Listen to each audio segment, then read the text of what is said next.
बसपा नेता मोहन वाजपेयी ने लखीमपुर सदर विधायक योगेश वर्मा पर साजिश कर जान से मारने और फर्जी मुकदमे में फंसाने सहित कई गंभीर आरोप लगाए हैं।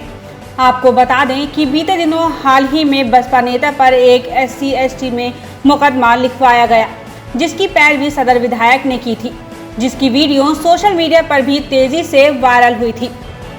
SC/ST में मुकदमा पंजीकृत करने वाले सतीश राजपूत के ऊपर OBC सर्टिफिकेट में जालसाजी करने का आरोप है।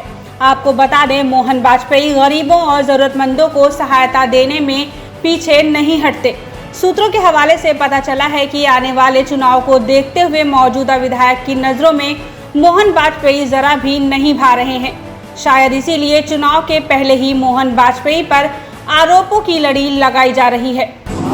मामला आप लोगों के संज्ञान में है कि हमें फर्जी अपहरण का मुकदमा और हरिजन एक्ट का मुकदमा हमारे ऊपर कायम कराया गया योगेश वर्मा सदर विधायक के द्वारा। वो व्यक्ति जिसने मुकदमा लिखवाया वो उस दिन मेरे एक पारिवारिक कार्यक्रम में शराब पी के आया।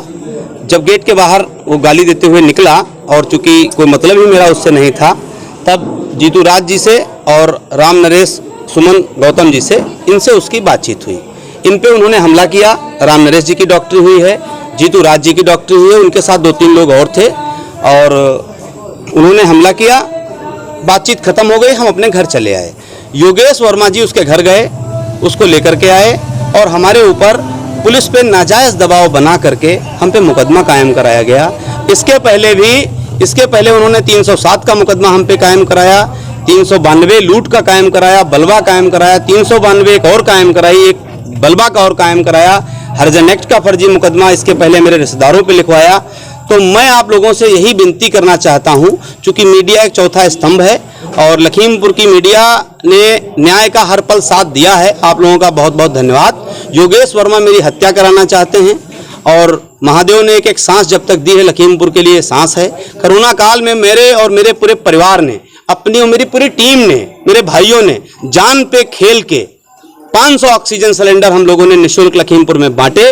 उस दिन धरना देने गए होते जब लखीमपुर अस्पताल में लोग तड़प तड़प के मर रहे थे, घरों में लोग तड़प तड़प के मर रहे थे। उस दिन उनका धरना कहां चला गया था? उन्होंने अपनी सत्ता का जो दुरुपयोग इन 4.5 साल में किया है, ब्राह्मण समाज और सर्व समाज सर्व धर्म की हम लोग राजनीति और मानवता की राजनीति हम लोग करते हैं। मेरा पूरा ब्राह्मण समाज, कम से कम हम अपने अगल बगल के 10-5 जिलों की तो जरूर बात कर सकते हैं, कंधे से कंधा मिला के मेरे साथ ब्राह्मण समाज खड़ा है। इसका उन्हें बहुत जल्द 2022 में उनको इसका जवाब मिल जाएगा।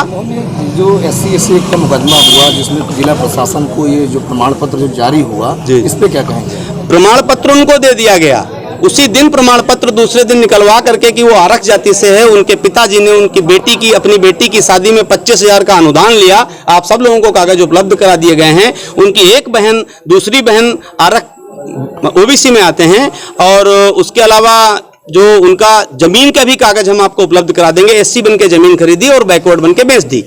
सारे पेपर हम लोग दे चुके थे। रात के लगभग 12:30 बजे मेरे दरवाजे पे लगभग फोर्स के 100-125 लोग आते हैं। CO साहब आते हैं, कोतवाल साहब आते हैं, मुझसे बात करके गए और बोला ठीक है मैं इसकी जांच करूंगा।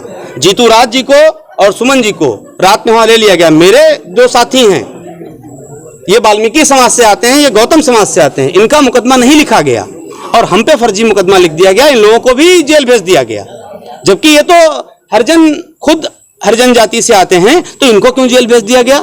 उसके बाद जैसे कोई दुर्दांत अपराधी हो, 150-200 फोर्स वाले, जब मैं जेल से रिहाई, कोर्ट ने मुझे रिहा किया, तब वहां पर वीडियो आप देखिए, सामने गाड़ी लगा दी गई कि हम लोग न जाएं, हम लोग कुछ न करें। भाई काहे ऐसे क्यों दावा हमको जा रहा है? ये दमन काहे कर रहे हो? अगर लखीमपुर की पब्लिक हमें पसंद करती है, हम लखीमपुर के लोगों के लिए जान पे खेल के कुछ कर पाते हैं, तो आपके दबने से हम दबने वाले नहीं हैं। और योगेश वर्मा जी को आपके माध्यम से मेरी सूचना है कि अपना सुधार कर लें। लखीमपुर की राजनीति बड़ी स्वच्छ राजनीति हमेशा रही है। बहुत पावरफुल नेता लखीमपुर में रहे हैं, बहुत एक से एक ताकतवर नेता लखीमपुर में रहे हैं, जिनके इशारे पे कप्तान साहब, DM साहब का 1 मिनट में ट्रांसफर हुआ करता था, मगर उन्होंने कभी ऐसी बदले की राजनीति नहीं की। और आप लोगों के माध्यम से करना चाहता हूं, लखीमपुर की जनता ने अगर मुझे कभी इस लायक बना दिया, मैं जो वो कर रहे हैं मैं वो नहीं करूंगा। मैं लखीमपुर के लोगों के लिए अगर धरना देना पड़ेगा तो धरना दूंगा और लड़ूंगा। उनके साथ मैं ये नहीं करूंगा जो मेरे साथ और मेरे परिवार के साथ कर रहे हैं। लास्ट बात है, वो मेरी हत्या कराना चाहते हैं। यदि मेरे किसी व्यक्ति की हत्या होती है, मेरे दोस्त की, मेरे मित्र की, मेरे परिवार के सदस्य की या मेरी, उसकी संपूर्ण जिम्मेदारी सदर विधायक योगेश वर्मा की होगी। हत्या क्यों कराना चाहते हैं? हत्या इसलिए दादा कराना चाहते हैं क्योंकि उनको लगता है कि ये व्यक्ति नगर पालिका का चुनाव लड़ा बहुजन समाज पार्टी से। 3 महीना पहले वो भी चुनाव लड़े थे। लखीमपुर से भारतीय जनता पार्टी 40,000 वोट पाई थी। 3 महीना के उनके कुचक्र में उनके कर्मों की सजा उनकी पार्टी भी भुगत रही है। उनका वोट बैंक एकदम से 22,000 कम हो गया। मुझको 21,000 वोट मिला ऑन रिकॉर्ड। और वक्त की साजिशें कुछ हुई, हम हारे या हरा दिए गए, संवैधानिक रूप से हम हारे ही हैं। कोई दिक्कत नहीं, उस पर मुझे कोई टिप्पणी नहीं करनी है। मैं इतना जरूर कहना चाहता हूं, इसी द्वेष में वो मेरी हत्या कराना चाहते हैं कि उनको लगता है कि ये व्यक्ति सामने 2022 का मेरे चुनाव लड़ेगा और उनको अपनी कुर्सी खतरे में नजर आ रही है। कुछ कांड हैं, कटकुसुमा का एक कांड हुआ, ब्राह्मण जाति की लड़कियां थी, मैंने वो बात सोशल मीडिया पे उठाई, उस परिवार को डरा धमाका। कम से कम 10 से 15 घटनाएं ऐसी हैं। उस दिन के वीडियो जो वायरल हुए, उस दिन भी वो क्या करते हैं, किसी से कुछ नहीं छुपा है। आप लोगों से बस यही हाथ जोड़ के मेरी विनती है, मेरा अनुरोध है कि मेरी जायज बात को आप जरूर आगे बढ़ाइए। यदि मैं गलत हूं तो निश्चित तौर पे जो एक पत्रकार की जिम्मेदारी होती है आप उसको निर्वहन करेंगे और ये भी आपकी जिम्मेदारी है। आज मेरे जो 2 साथी हैं उनको अरेस्ट स्टे मिल गया है और FIR क्वेश्चन का भी भोलेनाथ माता रानी चाहेंगे। लखीमपुर से KKD न्यूज संवाददाता अमरकांत राज की रिपोर्ट।